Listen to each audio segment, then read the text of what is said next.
Deputat Vüqar Bayramov sosial media hesabında minimum əmək haqqının nə zaman artırılacağı ilə bağlı suallara aydınlıq gətirib. O bildirib ki, son dövrlər ona insanlar tərəfindən bununla bağlı çoxlu suallar ünvanlanır. Əmək məcəlləsinə edilən dəyişikliklərə əsasən minimum əmək haqqı məbləğinə ildə ən azı bir dəfə baxılacaq. Bu da minimum əmək haqqının artımında dövrlüyün təmin olunması deməkdir. Eyni zamanda bununla artımlar qanunla tənzimlənəcək.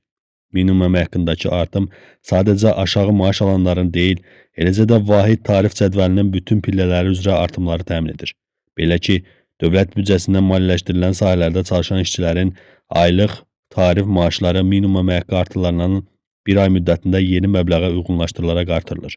Bura sosial, elm, mədəniyyət, gənclər və idman, kənd təsərrüfatı, ekologiya və ətraf mühitin mühafizəsi, mənzil kommunal, nəqliyyat və rabitə, meliorasiya, su təsərrüfatı və balıq artırma sahələrində çalışan dövlət qulluqçusu statusu olmayan işçilərin vəzifə maaşları daxildir. Deputat xatırladıb ki, vahid tarif cədvəlində əmək haqqları 19 dərəcə üzrə müəyyənləşdirilir.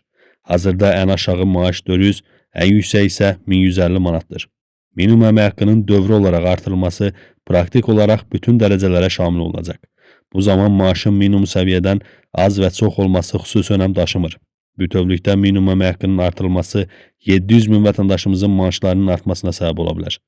Artımın nə zaman baş verəcəyinə gəldikdə isə o qeyd edib ki, məcəlləyə olan dəyişikliklər Prezident tərəfindən 23 fevral 2026-cı il tarixində təsdiq edilib. Onun sözlərinə görə həmin dəyişikliklərin təsdiqindən sonra minimum əmək haqqı məbləğinə ildə ən azı bir dəfə baxılmalıdır. Bu deməkdir ki, dəyişikliyin təsdiq edildiyi tarixdən keçən bir il müddətində minimum əmək haqqı məbləğinə ən azı bir dəfə baxılaraq artırılacaq. Müəyyən illərdə daha çox artımlar ola bilər. Xüsusən nəzərə almaq lazımdır ki, minimum əmək haqqındakı növbəti artımdan sonra proses daha da mütəmadiləşdiriləcək. Çünki qanunvericilik minimum əmək haqqının ildə ən azı bir dəfə artırılmasını nəzərdə tutur.